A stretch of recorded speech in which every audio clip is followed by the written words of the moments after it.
everyone, and today I'm going to be finishing up this three-part series that I'm doing where I'm kind of taking you start to finish of how I'm designing my winter collection.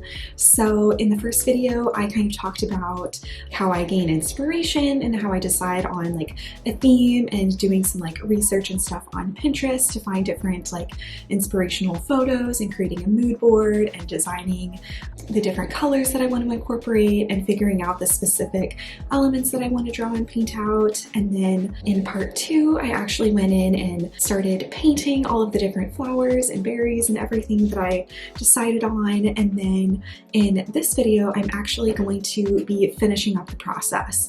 So I have here the little paintings that I did, and what I've already gone ahead and done is I scanned these into my computer, and then I actually transferred all those photos to my phone, and I'm going to go in on Lightroom and I'm just going to edit the photos on here for a little bit. I don't have the desktop version of Lightroom, I just have the free version on my phone, and I know I could probably edit them in Photoshop, but I've already been using this process, and so I'm just gonna keep with it until I figure out like a different way to do it. But I'm gonna go in and edit some of the photos on my phone, and then I'm gonna transfer them over to Photoshop and clean them up, and I will show you how I do all of that. So yeah, let's just dive in. Okay, so usually what I do is I just pull up a picture and I adjust the exposure and some of the shadows. Sometimes I'll crop it a little bit and then add some definition and detail and play around with kind of the lighting of it. So sometimes the image will be really warm and I'll adjust it and make it a little bit cooler. And I just go in and edit very briefly all of the photos so that I have something easier to work with when I'm pulling these into Photoshop. Okay, so I just finished editing the photos on Lightroom on my phone, and so I've transferred them all over to my laptop, and I'm going to go into Photoshop and start editing them. And this is a very time-consuming and tedious process. This part honestly takes me forever, and so because of that I usually like to chill on my couch and watch a show or listen to a podcast or something like that, because it just takes a really long time and it's not hard to do, it just is very time consuming. But I'm going to show you a little bit of how this works, and then I'm going to go hang out on my couch and watch a show while I do the rest of these so I won't bore you with the details of that.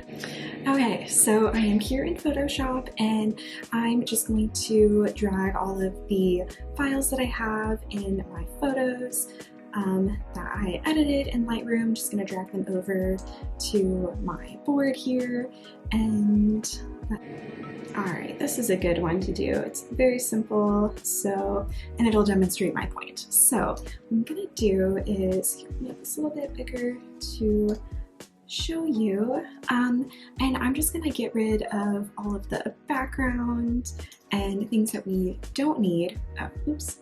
First I have to rasterize the layer to make it editable, and then I'm just going in with my little tool here and just kind of getting rid of all of the outline of the other parts of this that I don't really need.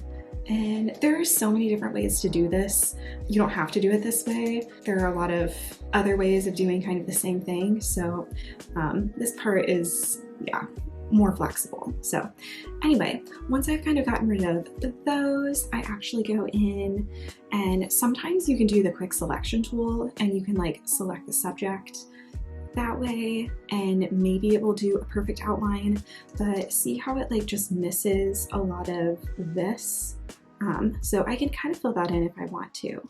So that's one option, to kind of just highlight all of that, and then I will do Command-Shift-I to invert it, and then I can press delete and get rid of the background that way.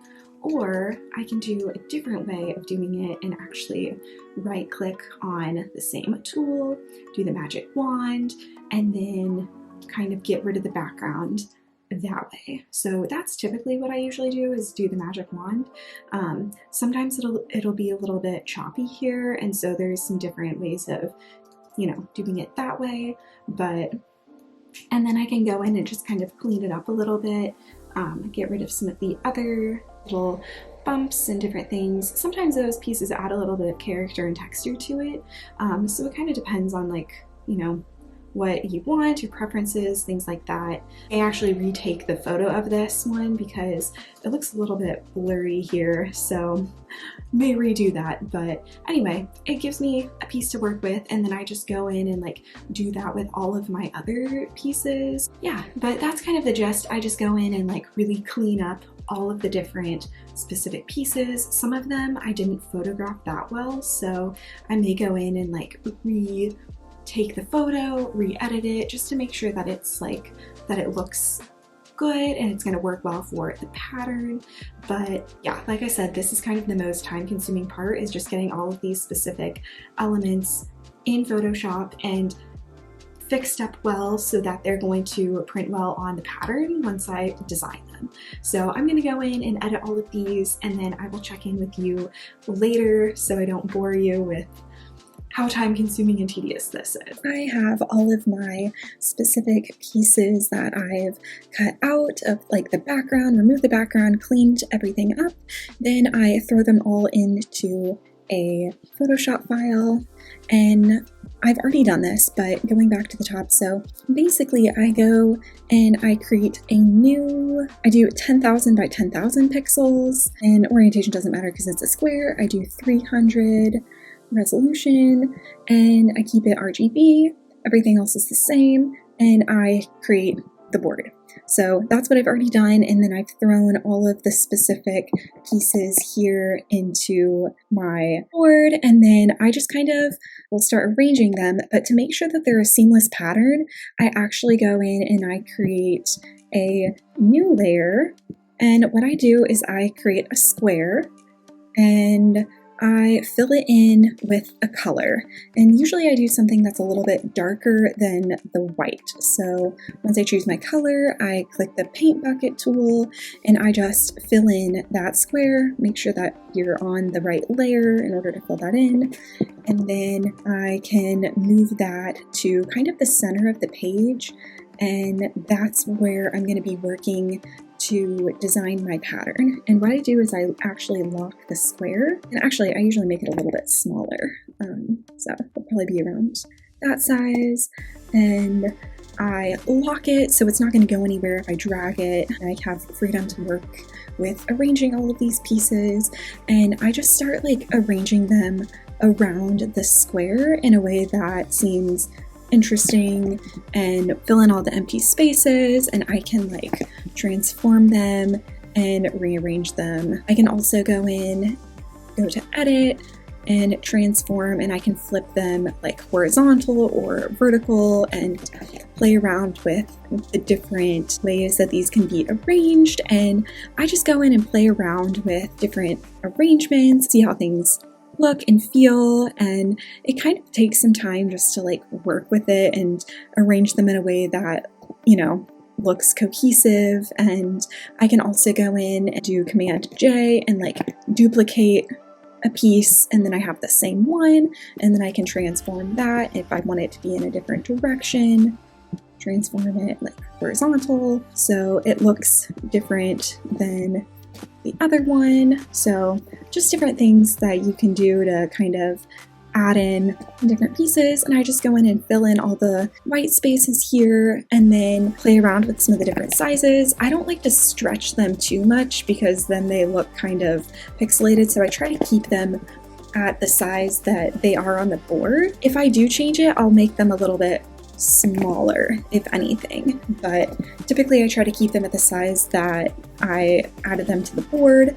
And you can also go in and adjust the colors and like the brightness of the individual pieces. So like this one, for example, I can do Command U and it'll do this hue and saturation box, and I can change the master color of it, and you can see it's changing it from like this green to more of like a blue, and I can make adjustments there. or I can go into kind of the specific elements. So for this one, there's a lot of these blue cyan colors, so I can adjust it there. I can make it more saturated or desaturated depending on what I want, or light or dark. So you can really play around with the individual pieces. And you can also go into the levels, that's Command L, and you can also adjust the highlights and some of the shadows to make it look the way that you want it to. So that's another thing. It's kind of helpful to do them individually. And that's kind of what I'll do initially if there's like a piece that this one is really dark. If I don't like that and I want to lighten it up a little bit, I can go in and adjust the levels a little bit and make it a little bit lighter, and then I can change up the saturation and things like that. Basically, once I've done adjusting the colors and then I have everything kind of arranged, I usually try to work on this side and this side of the board. So the top and the left side in terms of like things hanging off.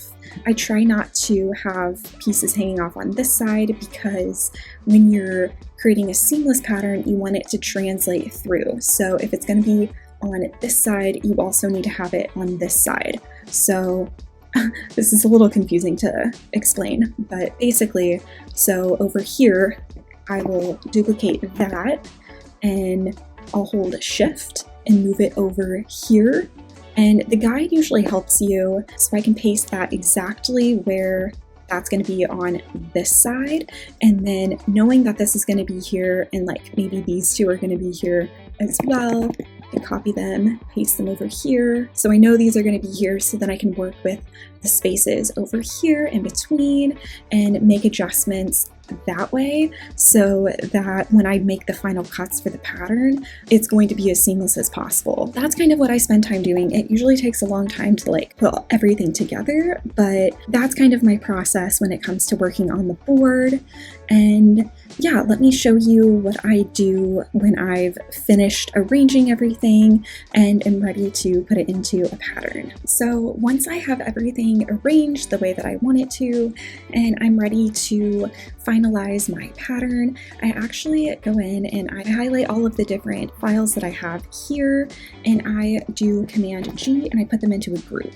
So all of these are grouped together, and then I hit Command J and make a copy of them, and I do Command E and that will group them together. So these are all tied together. This is one big group. I can't separate these individually, but I do have the other group underneath that where these are still individual.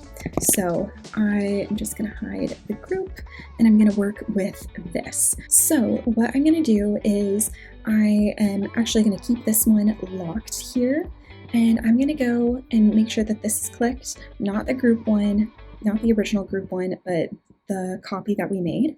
I'm going to grab my rectangle tool and I'm going to highlight this top section here, and then I'm going to zoom in, so Command plus, and I'm going to zoom all the way in and make sure that this line, I'm going to hit the down button and go all the way to the line here, and not right above, not right below, but right at that line. So I'm going to hit Command X to cut that, and then I'm going to do Shift Command V to paste it in place, exactly in place, and then I'm going to zoom out a little bit. I'm going to do Command T to grab that whole section, and then I'm going to hit Shift and click on that, and it's going to hold it in place, and I'm going to drag it all the way to the very bottom. And usually the tool will bring it exactly to the bottom, but I just like to zoom in and double check that it's actually at the bottom, not like right above or below. It needs to be precisely there. So once it is, I click enter and it's exactly where it needs to be. So I'm going to go back to the top, and I'm actually going to merge this layer 11 and this group copy together. So I'm going to do Command E, merge them together, and then I'm going to grab the rectangle tool again and highlight all of these on this side and zoom in, go in a little bit more so I can see a little bit more clearly, and go exactly to that line, hit Command X to cut it, and then Shift Command V to paste it in place, I'm gonna zoom back out and do Command T to grab that whole section and hold the Shift button as I click and drag this over to the other side. And then I'm going to zoom in a little bit just to make sure that it is exactly on that line here. It really needs to be precise, otherwise it will not be a seamless pattern. So once it's there, I will click Enter to set it in place, and that box right there is our repeating pattern. And just to double check to make sure it looks good, I'm going to merge these two together, and then we can get rid of the background if we want to because those aren't connected. But just to make sure and see how this pattern looks, I'm going to bring it to the corner here and I'm going to make it a little bit smaller, and then I'm going to hit Command J to copy it. And then select that, and I'm going to hold the Shift button again to drag it over and hold it in place and make sure it is right up against that line here. You can see, make sure it's right there, and it looks pretty seamless. Sometimes, there we go. Now it's perfect. Because if there's too much of a gap, it looks, you don't want that. I want it to be exactly in place there. So once that's in place, I'm going to select them both and make sure that they are right against the side of the square there. Press Enter, and then I'm going to duplicate these two. So I'm going to click Command J, both of these down here.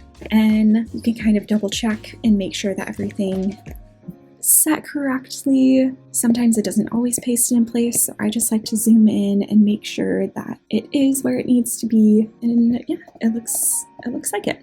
So that is our pattern, and you can see that you can easily repeat it. If there are any little spots or white spaces that you don't really like or that you feel like you need to fill in, then you can go back to that group board that we still have and you can make those adjustments there again.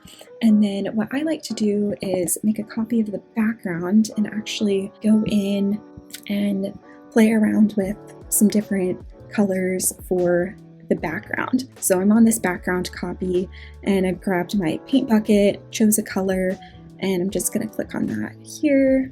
So it's going to fill in the background with this color, and I actually really like that. But if I want to change it around a little bit, I can hit the Command U button and I can just see different color options for the background. If I want it to be a bit more blue, and I can increase the saturation or decrease it, and then I can make it darker or lighter, and you can see it really changes how the pattern looks based on the background that you go with. So this looks very different than this. So there are so many different ways to do it. So it's entirely up to you. This is where you can kind of make several different patterns and different color variations just using the background. Or you can also, I'm gonna just merge all of these together to have one pattern. So these are all together now instead of them being separated. But another thing that you can do is click on this and then do Command U there, and you can play around with the color and saturation and stuff of the pieces here, as well as go into the individual colors and work with those tones. So you can really customize it as a group, or again, we went into the individual elements earlier and made some of those adjustments. But yeah, so I will sometimes play around with that. It's usually the background color that I will work on. So once I have my final pattern that I feel satisfied with, obviously you want to make sure that you're saving it, and you can export it as a PNG or in any other sizes, and that's usually what I'll do. And then once I have this file exported, I usually go in and upload it to the different manufacturers' websites that I partner with, and then from there I can add it to all of the different products that I want to have on my shop. All right, so that kind of wraps up this video. I really hope that I was able to be clear with my descriptions of how I use Photoshop to create a whole seamless pattern. If you do have any specific questions, definitely leave them in the comments and I am happy to answer any of those. I will be sharing more of how I design some of the new collections that I'll be working on on in the future. I do have some spring patterns that I'm going to be working on, so I will definitely show you how I design those. And if there's any other videos or other ideas that you want to see more of, please let me know and I will do my best to create those for you. So yeah, I hope you enjoy the rest of your day and I will see you in the next video.